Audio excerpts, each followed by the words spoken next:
जय हिंद दोस्तों। Byju's government exam preparation के इस यूट्यूब चैनल पर आपका स्वागत है। आज की डेली करंट अफेयर की वीडियो में हम देखने वाले हैं 9 सितंबर 2020 में विभिन्न समाचार पत्रों में आए हुए विभिन्न आलेख और विभिन्न न्यूज़ जो हमारे एग्जाम के लिए बहुत इंपॉर्टेंट रहने वाले हैं। तो चलिए शुरू करते हैं हम लोग आज का वीडियो। पहली न्यूज़ के साथ शुरू करते हैं, house hold social consumption on education in India. तो अब मैं आपको बता दूं, अपने इंडिया में एक ऑफिस है जिसको हम बोलते हैं नेशनल स्टैटिस्टिकल ऑफिस। ठीक है, ये ministry of statistics and programme implementation के अंतर्गत आता है और इसका मेन काम होता है सर्वे करना, यानी सैंपल सर्वे करना। तो ये सैंपल सर्वे करने का 75वां राउंड था, 75वां राउंड था जो अभी आयोजन किया गया था। और इसके अंतर्गत विभिन्न तरह के आंकड़े भारत के संबंध में दिए गए और भारत में मुख्यतः एजुकेशन यानी शिक्षा साक्षरता के संबंध में दिए गए। तो उन्हीं के बारे में रिपोर्ट है जिसके बारे में आज हम पढ़ने वाले हैं। देखिए, अगर हम 75वें दौर की बात करें यानी इसके 75वें राउंड की बात करें तो इसका जो मेन एम था, जो मुख्य उद्देश्य था, वो जो हमारी एजुकेशन सिस्टम है उसमें 3 यानी एज 3 से लेकर 35 ईयर्स तक के लोग जो हैं उनकी भागीदारी कितनी है, उनका पार्टिसिपेशन कितना है, ये जानना था। और साथ ही साथ ये भी जानना था कि जो ऐसे लोग हैं जो शिक्षा से भी दूर हैं तो वो किन कारणों की वजह से दूर है, ये भी जानने का मकसद इस पूरे आंकड़े का, इस पूरे सर्वे का रहा था। तो इन्हीं बातों पे इस पे ध्यान दिया गया है। साथ में इसमें यह भी ध्यान दिया गया है कि भारत में 5 वर्ष या उससे ऊपर के अधिक आयु के जो व्यक्ति हैं वो पिछले 30 दिनों के दौरान जो कंप्यूटर संचालित करने की क्षमता है या इंटरनेट उपयोग की क्षमता है या इंटरनेट उपयोग वो कहाँ कहाँ कर रहे हैं, तो ऐसी जानकारियों को भी इस रिपोर्ट में, इस सर्वे में देखा गया। तो ऐसे सब इसमें आंकड़े रखे गए। इसके साथ साथ जो हमारे 3 से 35 वर्ष के आयु के लोग हैं तो उनके संबंध में उनकी उपस्थिति या उनके व्यय के बारे में जानकारी प्राप्त की गई कि वो कहाँ कहाँ खर्चा कर रहे हैं या उन पर कितना खर्चा हो रहा है, या और भी तमाम तरह की इसकी बातें थी जो इस पूरी रिपोर्ट में हमने देखी हैं। अगर की फैक्ट देखें इस रिपोर्ट के तो वही हमारे एग्जाम के लिए बहुत इंपॉर्टेंट है जो आपको याद करने हैं। सबसे पहली बात आपको जो याद करनी है वो ये है कि हमारे यहाँ जो लिटरेसी रेट है इस रिपोर्ट के अकॉर्डिंग, वो 7 साल के ऊपर के जो लोग हैं उसमें 77.7% लोग ही जो हैं वो लिटरल हैं, यानी वो जो पढ़े लिखे हैं, यानी वो साक्षर हैं। ये आपको ध्यान में रखना है। इसमें से भी अगर हम गांव और शहरों का अलग अलग करते हैं तो अगर हम शहरों की बात करें तो शहरों में 87.7% लोग जो हैं वो लिटरेसी रेट के अंतर्गत आते हैं, यानी साक्षर हैं। और अगर गांव की बात करते हैं तो वहां पे केवल 73.5% लोग ऐसे हैं जो साक्षर होने की श्रेणी में आते हैं। ये आपको यहां से ध्यान रखना है। दूसरे आंकड़े की बात करें तो इसी रिपोर्ट के अकॉर्डिंग जो 15 वर्ष या उससे ऊपर की आयु के हैं, जो ऐसे लोग हैं जिनकी एज जो है वो 15 साल या उससे ऊपर की है, उसमें से 30.6 यानी 30.6% लोग ही ऐसे हैं जिन्होंने अपनी सेकेंडरी और एबव जो उसके लेवल हैं वो एजुकेशन कंप्लीट करी है। ये एक बड़ा कम आंकड़ा है भारत की दृष्टि से कि 15 साल से ऊपर के केवल 30% बच्चे लगभग ऐसे हैं जिन्होंने अपनी सेकेंडरी एजुकेशन कवर करी है। इसमें भी अगर हम शहरी क्षेत्रों की बात करें तो शहरी क्षेत्रों में ये जो है ये 57.5% है और ग्रामीण क्षेत्रों में मैंने बताया आपको 30.6% ये आंकड़ा रहता है। तो काफ़ी कम आंकड़ा है, काफ़ी कम बच्चे ही सेकेंडरी तक पहुंच पा रहे हैं हमारे यहाँ। तो ये एक जानने वाली बात है, सरकार को देखने वाली बात है, इसको देखना पड़ेगा।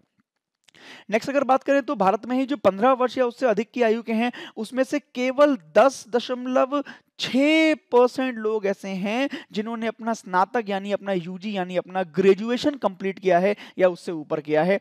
अगर इसको भी हम लोग ग्रामीण और शहरी क्षेत्रों की बात करें तो शहरी क्षेत्रों में ये 21.7% है और ग्रामीण क्षेत्रों में 5.7% है। तो ये आपको यहाँ से देखने को मिला कि भारत में जो हायर एजुकेशन है, जो उच्च शिक्षा है, उसका परसेंटेज बहुत कम है। केवल 10.6% लोग ही ऐसे हैं जो अपनी उच्चतम शिक्षा को हासिल कर पा रहे हैं, यानी 12th के बाद वो यूजी और पीजी कर पा रहे हैं, उसके बाद जो बाकी लोग हैं वो नहीं कर पा रहे हैं। ये आपको यहाँ से ध्यान में रखना है।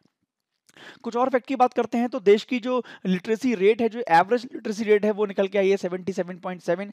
देखिए, लिटरेसी रेट के बारे में मैं आपको बता दूं कि भारत में हर उस इंसान को साक्षर समझा जाता है जो कम से कम अपना नाम लिखना, बोलना और पढ़ना जानता है। अगर कोई ऐसा व्यक्ति है तो उसको यानी उसको साक्षर समझा जाता है। तो ये बात आपको यहाँ पे ध्यान रखनी है।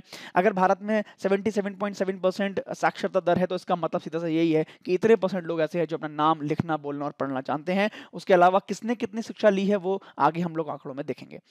अगर स्टेट की बात करें तो दिल्ली जो स्टेट है वो इस समय दूसरे स्थान पर बना हुआ है 89% के साथ। और जो केरला है हमारा, केरला, वो इस समय पहले स्थान पर आया है जहां पे जो लिटरेसी रेट है वो सबसे ज्यादा पाई गई है। तो केरला पहले स्थान पर रहा है और दूसरे स्थान पर जो रहा है वो दिल्ली यहाँ पे रहा है 89% के साथ। उत्तराखंड की बात कर लें तो वो तीसरे स्थान पर रहा है, जहाँ पे लिटरेसी रेट जो है वो 87.6 बनी हुई है। तो ये आपको 3 याद रखने हैं। केरला टॉप पर है, उसके बाद दिल्ली है, उसके बाद उत्तराखंड है, जहाँ पर लिटरेसी रेट सबसे अधिक बनी हुई है। अगर आंध्र प्रदेश की बात करें तो आंध्र प्रदेश जो है वो सबसे कम लिटरेसी रेट के स्थान पर रहा है। यहाँ पर केवल जो 66.4% लोग हैं वही केवल जो है वो साक्षर हैं, उन्हीं को लेकर केवल साक्षर की श्रेणी में रखा गया है। अगर हम लोग पूरे देश की बात करें तो पूरे देश में जो हमारे मेल हैं यानी जो पुरुष हैं उनमें जो लिटरेसी रेट है वो 84.7% है, और अगर यहीं पे हम लोग फीमेल की बात करें तो वहाँ पर वो 70.3% है, जो महिलाओं में साक्षरता दर को बताता है। तो देखा गया, हमने देखा है कि यहाँ पे लैंगिक भेदभाव भी थोड़ा सा देखने को मिलता है। महिलाओं की शिक्षा पर अभी उतना जोर नहीं दे पा रहे हैं हम लोग। हालांकि पहले से ये आंकड़ा बहुत सुधरा है, बट अभी भी हमें और भी आगे बढ़ने की जरूरत है, ताकि यही महिलाओं का आंकड़ा भी जो साक्षरता का है वो भी ऊपर तक पहुंचे। अगर नीचे से बात कर लें तो बिहार और यूपी नीचे से 5 स्टेट में रहे हैं जहां पे लिटरेसी रेट सबसे कम रही है। बिहार में बात करें तो 70.9% रहा है, और अगर यूपी में बात करें तो यूपी में 73% लोग लिटरेसी रेट में आए हैं, यानी साक्षर की श्रेणी में आए हैं। तो ऐसे कुछ पॉइंट आपको यहाँ से इस रिपोर्ट के बारे में ध्यान रखने हैं। आगे बढ़ जाते हैं अगली न्यूज़ की तरफ। आपका मित्र ये आपको पढ़ना है। तो हरियाणा गवर्नमेंट की ये शुरुआत है। हरियाणा गवर्नमेंट का एक एक इनिशिएटिव है जो उन्होंने लिया है। क्या है ये? एक ऑनलाइन एडमिशन प्लेटफॉर्म है for under graduate courses in government aided and self finance college of the new academic session 2021। यानी जो नया शैक्षणिक सत्र शुरू होगा 2020 से 2021 के लिए, उसमें जो सरकारी सहायता प्राप्त कॉलेजेस हैं या फिर स्व वित्त पोषित कॉलेज हैं, उसमें जो अंडर यूजी पाठ्यक्रम है उसमें एडमिशन लेने के लिए ऑनलाइन प्रवेश मंच है जो हरियाणा सरकार ने प्रवेश दिया है। ये आपका मित्र इसका नाम है। ये एक तरह का देखा जाए तो ऑनलाइन व्हाट्सएप चैटबॉट है, जहां पे आप सारी डिटेल ले सकते हैं। इसमें चाहे वो एडमिशन के बारे में हो, चाहे रिगार्डिंग स्कॉलरशिप हो, इसके बारे में सारी जो आपको डिटेल चाहिए वो आप यहाँ आपका मित्र से ले सकते हैं। तो अपने अपने तरह की पहली एक इनिशिएटिव लिया है गवर्नमेंट ने, first of its kind educational WhatsApp chatbot to resolve the admission related queries of the student. ये आपका मित्र है, यहाँ से आपको ये ध्यान में रखना है। स्टेट का नाम बहुत जरूरी है। स्टेट का नाम है हरियाणा, जिसने इसको शुरू किया है। इसके साथ साथ जो शोध के लिए भी हरियाणा सरकार ने एक प्रयास किया है, और वहाँ भी जो एक ऑनलाइन अंतर्राष्ट्रीय पत्रिकाएं हैं, अर्थात जो मानविकी और समाज विज्ञान के जर्नल को भी लॉन्च किया है इसके साथ ही। तो आपको ये नाम ध्यान रखना है, आपका मित्र हरियाणा ने शुरू किया है। हरियाणा की बात आई है तो ज़रूर बात करेंगे यहाँ के गवर्नर की। सत्यदेव नारायण आर्य यहाँ के गवर्नर हैं, और चीफ मिनिस्टर ऑफ हरियाणा जो है वो मनोहर लाल खट्टर हैं। ये आप ध्यान कर लीजिएगा। मैप में आप में हरियाणा दिख रहा होगा, वो उत्तर भारत में पड़ता है। तो ये आपको यहाँ से ध्यान में रखना है, कुछ पॉइंट इस न्यूज़ के बारे में। आगे बढ़ जाते हैं अगली न्यूज की तरफ। अगली न्यूज पे ध्यान देंगे, operation green top to total. पहले समझ लेते हैं क्या है ये। देखिए, ऑपरेशन ग्रीन को 2018 में शुरू किया गया था, और इसका मकसद था टॉप। टॉप का मतलब 3 फसलों से है, T for tomato, O for onion और पी फॉर पोटैटो। ठीक है, यानी टमाटर, प्याज और आलू की फसल को और भी अधिक बढ़ाने के लिए, इनका प्रोडक्शन बढ़ाने के लिए, इनका सब कुछ अच्छा करने के लिए हमने ये ग्रीन ऑपरेशन शुरू किया था। ग्रीन ऑपरेशन शुरू किया था हमने उस समय। अब इसमें टॉप की जगह हमने टोटल को ऐड कर दिया है, यानी अब इसमें सभी फसलों को इंक्लूड कर दिया गया है। जितनी भी फसलें होती हैं उन सभी को इसमें इंक्लूड कर दिया गया है, यानी सभी फसलों के लिए अब काम होगा, सभी फसलों का प्रोडक्शन बढ़ाने पर काम किया जाएगा। हालांकि इसकी जो अवधि है इस योजना की, उसको भी 6 महीने की अवधि के लिए बढ़ा दिया गया है। और जो हमारा आत्मनिर्भर भारत अभियान जो हमारा था, जिसमें माननीय नरेंद्र मोदी जी हमारा शुरू किया था, उस अभियान के तहत ही इसको टॉप से टोटल की तरफ लाया गया है, ताकि सभी फसलों का जो हम लोग यहाँ पे उत्पादन करते हैं वो बढ़ जाए, और भारत सभी फसलों के मामले में आत्मनिर्भर बन जाए, यानी सेल्फ डिपेंडेंट बन जाए। आपको एक बात और बता दूं, स्टेट का नाम है, याद रखिए, J&K, यानी J&K भी कवर होगा। वहां पर भी जितनी फसलें हो रही हैं, वहां की जितनी फल और सब्जियां हैं, वो भी अब ऑपरेशन ग्रीन में इंक्लूड कर दी गई हैं, वो भी इसमें कवर के तहत आएंगी। तो ये आपको यहां से ध्यान रखना है।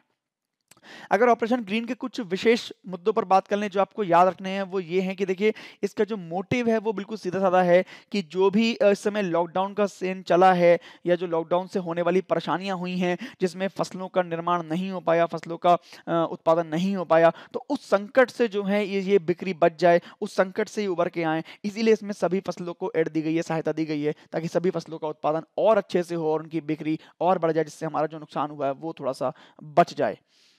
दूसरा, अगर हम देखें तो इसमें कौन-कौन सी क्रॉप आएँगी, कौन-कौन सी फसलें इसमें आएँगी, तो देखिए ये फसलें इसमें लिखी हुई हैं, सारी फसलें मैंगो, बनाना, गुआवा, कीवी, लीची, पपाया, सिट्रस पाइनएप्पल, पोमेग्रेनेट या जैक फ्रूट, इस तरह की बहुत सारे फल की जो सब्जियां हैं वो इसमें इंक्लूड हो जाएंगी।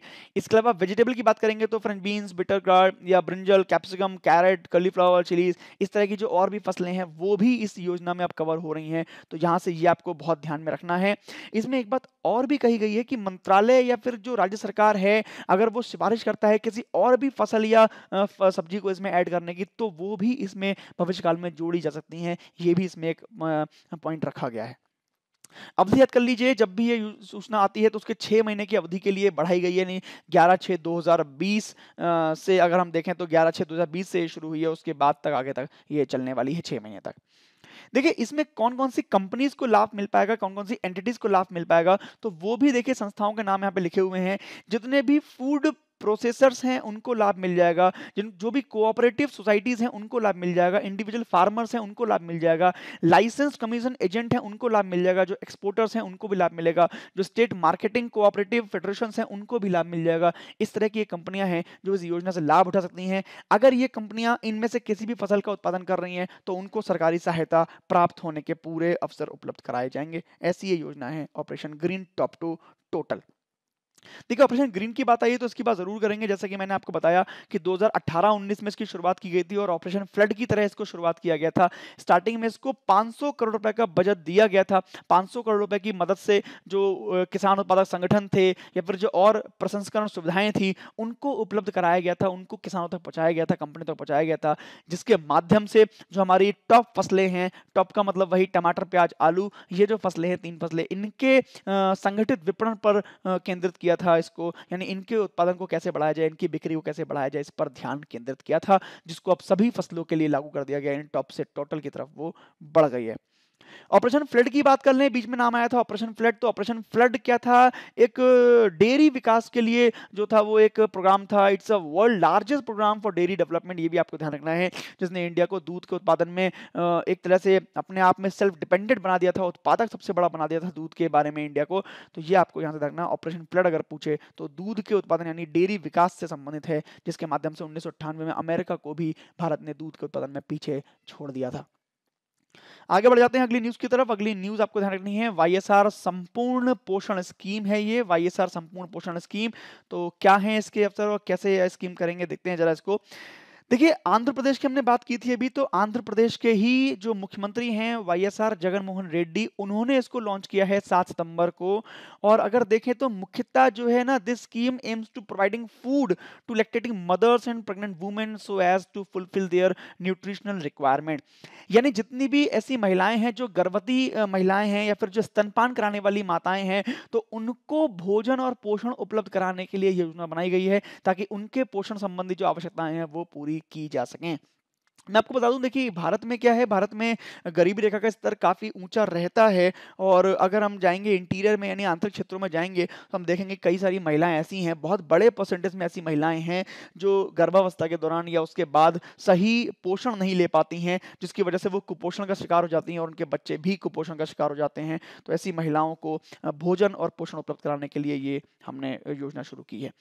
अगर देखें तो इस योजना के जो सिग्निफिकेंस हैं वो देख लेते हैं एक बार, कि एक तो कुपोषण को कम करेगी, जो मल न्यूट्रिशन है उसके लिए काम करेगी ये योजना। दूसरा पॉइंट ये है कि 30.16 लाख बच्चे ऐसे हैं जो 16 लाख बच्चे तथा माताएं ऐसे हैं जिनको इस योजना से लाभ मिलने वाला है, वो इस योजना के द्वारा सीधे ही लाभान्वित होने वाले हैं। देखिए 2 बातें आपको ध्यान रखनी है कि कुपोषण और एनीमिया, ये 2 बातों का ख्याल रखेगा। इन 2 बातों से महिलाओं को और बच्चों को बचाने के लिए ये केंद्रित किया गया है। कुपोषण और एनीमिया 2 बातों से ये बचाएगा, ये आपको यहाँ से ध्यान रखना है। अगर देखें तो आंगनवाड़ी केंद्र जो सरकार के होते हैं उनके माध्यम से सभी महिलाओं को यहाँ से पोषण की सुविधा उपलब्ध कराई जाएगी। यहाँ से आंगनवाड़ी क्षेत्रों से अभी तक पोषण पहुंचेगा, ये भी आपको यहाँ से ध्यान रखना है। देखिए ये एक पॉइंट बहुत इंपॉर्टेंट है आपके एग्जाम के लिए, कि इस योजना के द्वारा जो 77 ट्राइबल एरियाज हैं यानी जो आदिवासी क्षेत्र हैं, वहाँ की महिलाओं को इस योजना में कवर करने का पूरा प्लान किया गया है। तो ये आपको बहुत ज़रूरी है ध्यान रखना कि 77 ट्राइबल एरियाज जो हैं वो इस योजना के अंतर्गत कवर हो जाएंगे। अगर बजट देखें तो इस योजना पर टोटल जो एक्सपेंडिचर है वो 1863 करोड़ रुपए का है, जो एक साल में खर्च होगा, यानी 1863 करोड़ रुपए हर साल इस योजना पर खर्च होने वाले हैं, जिसका अगर अनुमान लगाएं तो 1100 लगभग प्रति माह प्रति लाभार्थी खर्च होने वाला है। ऐसे कुछ पॉइंट आपको इस योजना से ध्यान रखने हैं अपने एग्जाम के पर्पज से। अगर आंध्रा की बात करें तो आंध्रा के इस समय जो गवर्नर हैं वो विश्वभूषण हरिचंदन जी हैं, इनका नाम याद कर लीजिए। और जो मुख्यमंत्री हैं वो मैंने आपको बताया वाई एस जगन मोहन रेड्डी, यहाँ के चीफ मिनिस्टर हैं, यहाँ के मुख्यमंत्री हैं, तो इनको आपको ध्यान रखना है। देखिए आंध्र प्रदेश के बारे में बात कर लीजिए। आंध्र प्रदेश की राजधानी जो है वो याद कर लीजिए अमरावती है राजधानी, ये ध्यान रखना है आपको।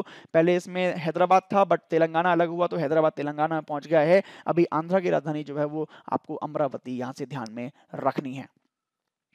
आगे बढ़ जाते हैं अगले पॉइंट की तरफ। पत्रिका गेट के बारे में आपको ध्यान रखना है। तो पत्रिका गेट क्या है? देखिए जयपुर में एक जगह है जो कहते हैं जिसे हम जवाहरलाल नेहरू मार्ग, ठीक है। तो बहुत ही व्यस्त रहता है, ये बिजिएस्ट मार्ग है और यहीं पर जो है वो पत्रिका गेट नाम से गेट का निर्माण किया गया है। अभी प्रधानमंत्री मोदी जी ने 8 सितंबर को कल ही इसका इनॉग्रेशन किया था, इसका उद्घाटन किया था प्रधानमंत्री मोदी जी ने 8 सितंबर को। तो ये क्या चीज़ है जरा समझ लीजिए। ये क्या है ना, ये एक तरह का गेट है जिसमें एक काम किया गया है कि इसके द्वारा जो राजस्थान का आर्किटेक्चरल और जो कल्चरल हेरिटेज है उसको प्रदर्शित किया गया है, उसके स्मारक के रूप में इसको बनाया गया है पत्रिका गेट को। ये आपको यहाँ से ध्यान रखना है। अगर देखें इसको बनाने वाला कौन है तो पत्रिका ग्रुप ने ही इसको बनाया है। पत्रिका ग्रुप जो है वो जयपुर विकास प्राधिकरण के जो एक मिशन चल रहा है उनका अनुपम योजना, उस अनुपम योजना के तहत इसको बनाया गया है। ये आपको यहाँ से ध्यान में रखना है।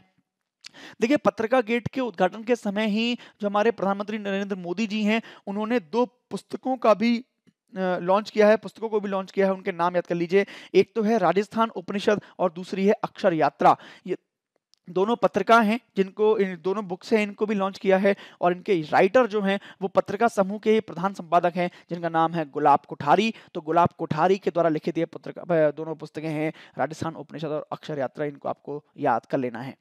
देखिए यहाँ से पुस्तक का नाम भी पूछ सकता है आपसे कि राजस्थान उपनिषद किस राइटर ने लिखा है, तो आपको सीधे नाम बताना होगा गुलाब कोठारी। तो ऐसा पत्रिका गेट अगर बनाया गया, पूछा गया आपसे, तो आपको ध्यान देना है जयपुर में राजस्थान में इसको अभी इनॉग्रेट किया गया है प्रधानमंत्री नरेंद्र मोदी के द्वारा। कुछ इमेजेस मैं आपको दिखा देता हूँ। देखिए ये एक तरह का जो है वही है पत्रिका गेट। ये इस तरह की इमारत बनी हुई है और ये अंदर का लुक है इसके। तो आप देख रहे हैं कि पूरा जो सांस्कृतिक जो राजस्थान का इतिहास रहा है, जो सांस्कृतिक विशेषताएं रही हैं, उसको यहाँ पर प्रदर्शित किया गया है विभिन्न चित्रों के माध्यम से, विभिन्न कलाकारी के माध्यम से। तो ऐसा ये पत्रिका गेट है, आपको यहाँ से ध्यान रखना है। दोनों पुस्तकों के नाम राजस्थान उपनिषद और अक्षर यात्रा गुलाब कोठारी द्वारा लिखी गई, ये भी आपको ध्यान में रखना है। आगे बढ़ जाते हैं अगली न्यूज़ की तरफ। तो आपको कुछ पर्सनालिटीज़ के नाम ध्यान करने हैं, कुछ लोगों के नाम ध्यान करने हैं। सबसे इंपॉर्टेंट नाम है गोविंद स्वरूप जी का। गोविंद स्वरूप जी का अभी निधन हो गया है, अभी इनकी डेथ हो गई है, इसलिए इनको याद ज़रूर रखें आप लोग। भारत की दृष्टि से देखें तो भारत की दृष्टि से एक जाने-माने रेडियो एस्ट्रोनॉमर थे ये। और साथ में जो खगोल विज्ञान के जो रेडियो खगोल विज्ञान के अग्रदूतों में से भारत में एक आते हैं। तो बहुत ही फेमस रहे हैं अपने ज़माने में, अपने ज़माने में, अपने उसमें बहुत कार्य में भी अपने बहुत फेमस रहे हैं।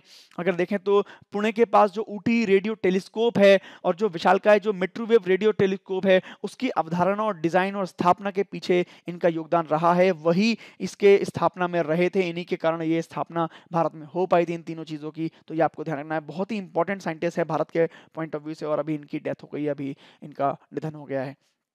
Tata institute of fundamental research में भी जो रेडियो एस्ट्रोफिजिक्स है उसके साथ भी इन्होंने एक बहुत मजबूत समूह बनाया था, एक ग्रुप बनाया था जो दुनिया में सबसे अच्छा काम करने का भी एक तरह से नाम रखता है, सबसे अच्छी पहचान रखता है कि रेडियो फिजिक्स में सबसे अच्छा काम जो करके दिखाया है वो उस ग्रुप ने करके दिखाया है। तो इस तरह से काफ़ी फेमस थे ये गोविंद स्वरूप जी, इनका भी निधन हो गया है, इनको आपको ध्यान में रखना है।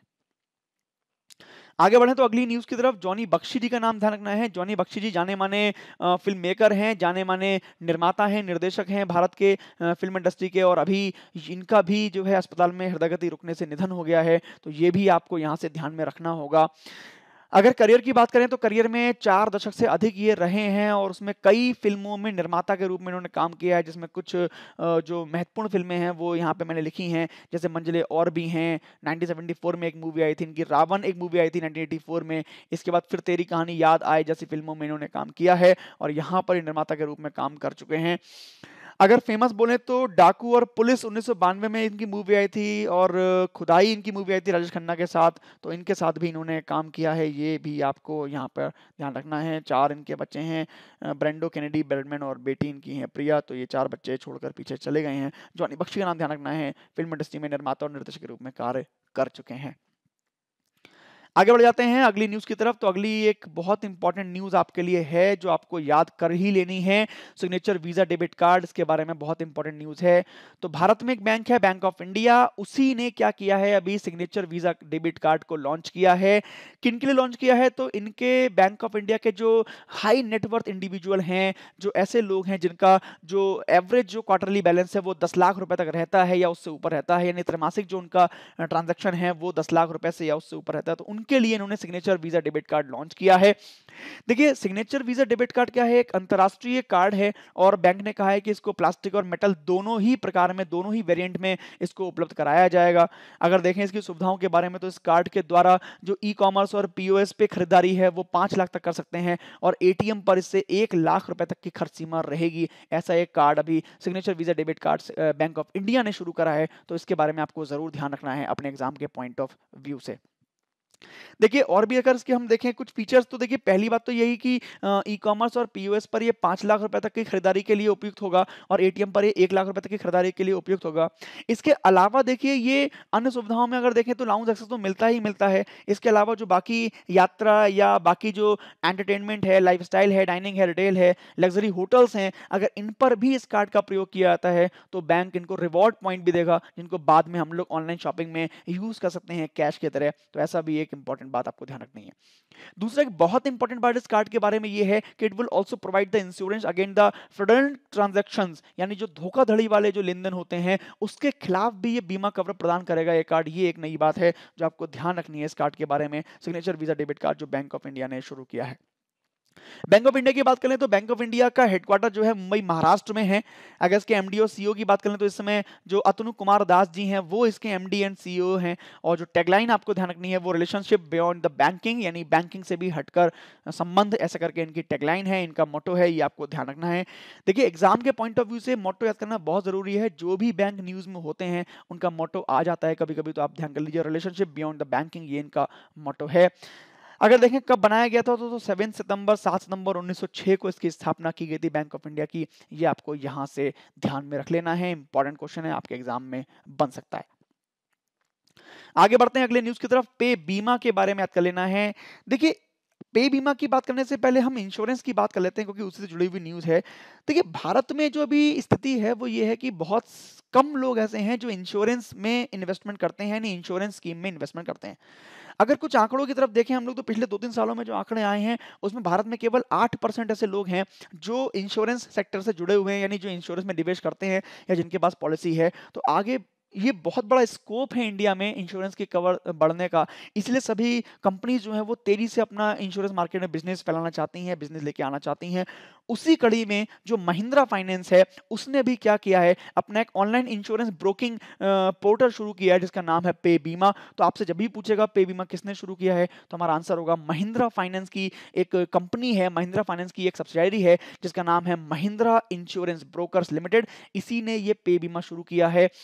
क्या करेगा पे बीमा, तो जितने भी ग्राहक हैं इसके उनको डिजिटल सेवाएं देना या ऑनलाइन बीमा ब्रोकिंग के लिए ही ये काम करेगा सारा, जिसमें जितने भी ग्राहक हैं वो ऑनलाइन यहाँ से कार का या टू व्हीलर का या हेल्थ का या लाइफ इंश्योरेंस प्रोडक्ट जो हैं वो महिंद्रा फाइनेंस के खरीद सकते हैं, महिंद्रा इंश्योरेंस ब्रोकर के खरीद सकते हैं पे बीमा के द्वारा। देखिए इसी पे बीमा में अभी पे बीमा ने अभी करीब-करीब 19 कंपनियाँ ऐसी हैं जिसमें जिसके साथ इन्होंने शेयर अप किया है, जिसके साथ इन्होंने टाई अप किया है, पार्टनरशिप की है। तो उसमें आईसीआईसीआई प्रूडेंशियल लाइफ भी है, मैक्स लाइफ भी है, एचडीएफसी लाइफ भी है, कोटक जनरल इंश्योरेंस भी है और डिजिट इंश्योरेंस। देखिए बड़ी-बड़ी कंपनियाँ भी इसमें शामिल हैं जिन्होंने अभी इस प्रोजेक्ट के लिए इसमें अपना सहयोग दिया है या फिर इसमें अपना पार्टनरशिप ली है। तो आपको ध्यान रखना है पे बीमा की बात करेगा तो महिंद्रा फाइनेंस का ही एक ऑनलाइन पोर्टल है जिसमें बाकी कंपनियों ने भी कुछ सहयोग अपना दिया है। देखिए Mahindra and Mahindra financial service की बात आई तो आपको समझ लेना पड़ेगा इसके लिए कि इसका मुख्यालय जो है वो कहाँ पर है, वो मुंबई में है, यानी मुंबई में इसका मुख्यालय है। अब देखिए यहाँ पे एक शब्द आया कि ये क्या है, रूरल एनबीएफसी है, यानी नॉन बैंकिंग फाइनेंशियल कंपनी। अगर आपसे एनबीएफसी की फुल फॉर्म पूछेगा तो एनबीएफसी की फुल फॉर्म होती है नॉन बैंकिंग फाइनेंशियल कंपनी, यानी ऐसी फाइनेंशियल कंपनी जो बैंक नहीं है, नॉन बैंक है ना, जो बैंक नहीं है, ऐसी कोई फाइनेंशियल कंपनी होती है तो उसे एनबीएफसी बोलते हैं। इसके रूल्स रेगुलेशन कुछ होते हैं वो हम लोग यहाँ पर अभी देखेंगे और भी अगर जीके की क्लास लगेगी उसमें तो देखेंगे हम लोग यहाँ से। तो नॉन बैंकिंग फाइनेंशियल कंपनी है Mahindra and Mahindra financial limited, जिसका जो हेडक्वार्टर है वो मुंबई में है। और इसकी शुरुआत की बात करें तो 1991 में इसकी शुरुआत हुई थी, तब उसका नाम था maxi Motors financial service limited, इस नाम से इसकी शुरुआत हुई थी, ये आपको ध्यान रखना है।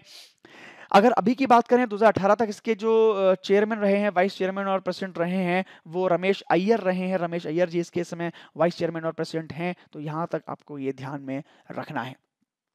इसके बाद बात करें तो महिंद्रा इंश्योरेंस ब्रोकर्स लिमिटेड जो है वो Mahindra and Mahindra financial company की एक सब्सिडियरी है, जिसमें जो 80% शेयर हैं वो Mahindra and Mahindra financial company के ही हैं। इसको बनाने का जो पर्पस है, इसको बनाने का जो एक तरह का उद्देश्य है, वो केवल यही है कि 2004 में इसको जो है लाइसेंस मिला था बीमा विनियामक और विकास प्राधिकरण इधर द्वारा, ताकि ये डायरेक्ट ब्रोकिंग लाइसेंस कर सके, डायरेक्ट ब्रोकिंग कर सके। तो डायरेक्ट ब्रोकिंग के लिए ही इस कंपनी को बनाया गया है, महिंद्रा इंश्योरेंस ब्रोकर्स लिमिटेड को, महिंद्रा फाइनेंस के द्वारा। ये कुछ पॉइंट आपको स्टैटिक जीके के यहाँ से ध्यान में रखने हैं। आगे बढ़ जाते हैं, अगली पुस्तक की तरफ हम बढ़ जाते हैं, ब्रेकिंग द कोकन एट 40। ये आपको एक पुस्तक का नाम ध्यान करना है, आज की जो इंपॉर्टेंट पुस्तक है। इसकी ऑथर हैं राधा नैयर, राधा नैयर इनका नाम है, जिन्होंने अभी हाल ही में इस पुस्तक को जारी किया है। देखिए ये पुस्तक जो है ना, ये इनकी जो इनका खुद का जीवन है उसमें जो घटित घटनाएं हैं उस पर बेस्ड है, यानी इनके जो जीवन की कुछ घटनाएं रही होंगी जिन्होंने बहुत कुछ सिखाया होगा इनको, उन्हीं के ऊपर एक किताब लिखी गई है, उन्हीं पूरी कहानियों का समावेश इसमें किया गया है, उन्हीं पूरी घटनाओं का समावेश इसमें किया गया है। तो काफ़ी अच्छी पुस्तक है ज़िंदगी के बहुत सारे नियम कायदे कानून समझने के लिए, तो आपको ध्यान रखना है अपने एग्जाम के पर्पस से। अब देखिए इसमें क्या करा है इन्होंने, इसमें क्या किया है इन्होंने, बिल्कुल रियल एक फैक्टर दिया है, रियल एक फैक्ट दिया है, ताकि जो आप घटनाएं हैं उनको बिल्कुल वास्तविकता से समझ सकें। तो काफ़ी अच्छी कहानियों का प्रस्तुतिकरण इसमें किया गया है, तो ये आपको यहाँ पे ध्यान रखना है, ब्रेकिंग द कोकन एट 40। आगे बढ़ जाते हैं, कुछ इंपॉर्टेंट डेज की बात कर लेते हैं हम लोग। ये कुछ सितंबर के दिन हैं जिनको हम लोग याद करते हैं, इनको याद कर लेते हैं हम लोग। देखिए राष्ट्रीय पोषण सप्ताह 1 सितंबर को होता है, ये 1 सितंबर से पूरा मनाया जाता है, राष्ट्रीय पोषण सप्ताह, नेशनल न्यूट्रिशन वीक। तो इसको आपको ध्यान करना है, ये हफ्ते भर चलता है, एक हफ्ते तक चलता है ये नेशनल न्यूट्रिशन वीक। 2 सितंबर की बात कर लें तो ये है वर्ल्ड कोकोनट डे, विश्व नारियल दिवस के रूप में इसको मनाया जाता है। इसके बाद अगर 5 सितंबर की बात कर लें तो अंतर्राष्ट्रीय चैरिटी दिवस, इंटरनेशनल चैरिटी डे के रूप में इसको मनाते हैं, तो काफ़ी इंपॉर्टेंट ये हो जाता है। देखिए इस समय ज़रूरत भी है और काफ़ी एनजीओ इस समय लगे हुए हैं किस तरीके से चैरिटी करने में और विश्व को आगे बढ़ाने में, तो काफ़ी इंपॉर्टेंट है ये 5 सितंबर इंटरनेशनल डे ऑफ चैरिटी। इसके बाद 5 सितंबर को ही हमने मनाया था अभी टीचर्स डे, यानी शिक्षक दिवस मनाया था भारत में, डॉक्टर सर्वपल्ली राधाकृष्णन की जयंती के अवसर पर हम मनाते हैं टीचर्स डे, तो आपको यहाँ पे ध्यान रखना है। 7 सितंबर की बात करें तो ब्राजीलियन इंडिपेंडेंस डे है, ये ब्राजील की स्वतंत्रता का दिवस था, ब्राजील इस दिन स्वतंत्र हुआ था, आपको ध्यान रखना है। 7 सितंबर, ऐसे दिवस हमारे एग्जाम में कई बार पूछे जा चुके हैं, जो पूछे जाते हैं, तो आपको ध्यान रखना है।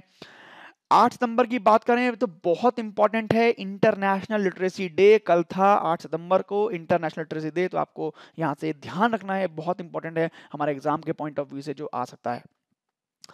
10 सितंबर की बात करें तो वर्ल्ड सुसाइड प्रिवेंशन डे के रूप में इसको मनाते हैं। देखिए ये बहुत इंपॉर्टेंट दिन है, मैं आपको एक अगर आंकड़ा बताऊं तो अभी WHO ने कहा है कि 2030 के बाद जो हमारे कैंसर और एड्स के बाद तीसरी जो बड़ी बीमारी है वो डिप्रेशन रहने वाली है। डिप्रेशन की वजह से लोग जितने मरेंगे वो कैंसर और एड्स के बाद तीसरे सबसे ज़्यादा मरने वाले लोग होंगे। तो डिप्रेशन की बीमारी बहुत बड़ी बीमारी है जो आगे आने वाले टाइम में हम सबके सामने आएगी। तो इसी के चक्कर में, इसी की वजह से लोग होते हैं वो सुसाइड कर लेते हैं, सुसाइडल अटेम्प्ट कर लेते हैं, आत्महत्या कर लेते हैं। तो ऐसे लोग ना करें, उनके जो डिप्रेशन है, उनकी जो मानसिक तनाव है, मानसिक टेंशन है, उसको हम लोग रोक पाएं, उसको हम लोग खत्म कर पाएं।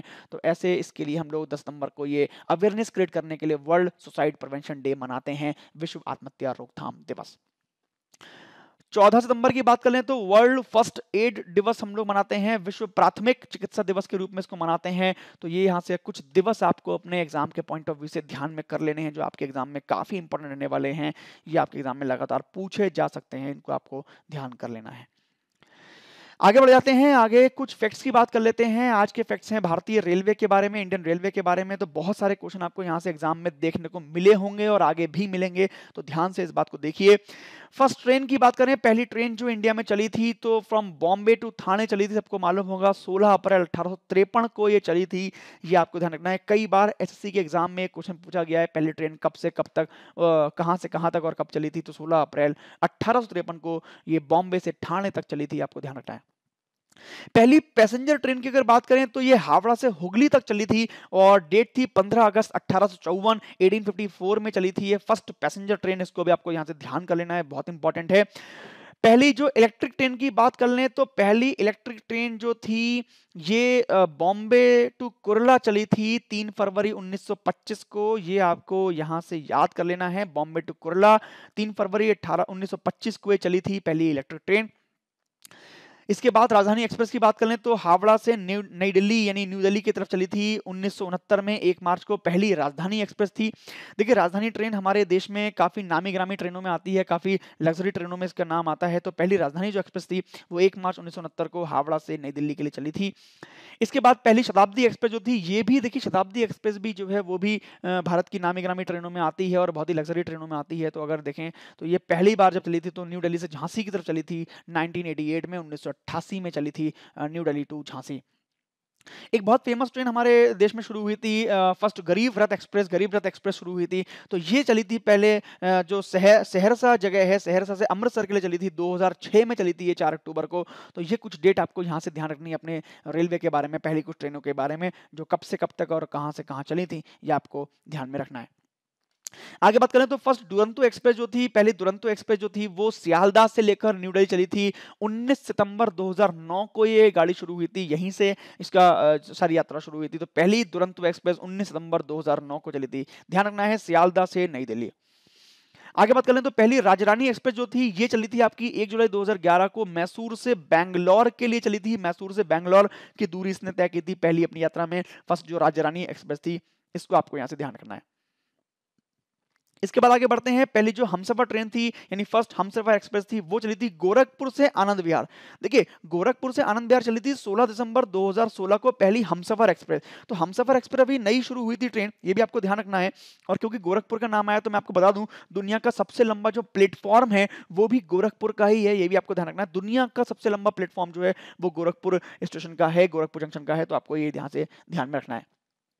देखिए ये बहुत इंपॉर्टेंट है, जो अगली ट्रेन है फर्स्ट अंत्योदय एक्सप्रेस, ये बहुत इंपॉर्टेंट है, जो आपको ध्यान रखनी है। ये एर्नाकुलम से हावड़ा तक चली थी और 27 फरवरी 2017 को ये चली थी। तो जब ये आई थी 17 में तो काफी फेमस हुई थी, काफी न्यूज में आई थी। तो यहां से ये पॉइंट आपको बहुत ध्यान रखना है, फर्स्ट अंत्योदय एक्सप्रेस चली थी 27 फरवरी 2017 से एर्नाकुलम से हावड़ा तक। नेक्स्ट बहुत इंपॉर्टेंट ट्रेन का नाम है, ये फर्स्ट तेजस एक्सप्रेस चली है मुंबई से गोवा 22 मई 2017 को ये ट्रेन चली थी। देखिए ध्यान कर लीजिए, फर्स्ट तेजस एक्सप्रेस, ये भी जब आई थी तो काफी फेमस हुई थी, काफी न्यूज में आई थी। और अगर देखें तो भारतीय रेलवे की पहली जो प्राइवेट यानी निजी ट्रेन है वो तेजस एक्सप्रेस है, इसका जो सारा संचालन है वो निजी कंपनियां करती हैं, ये भी आपको ध्यान रखना है।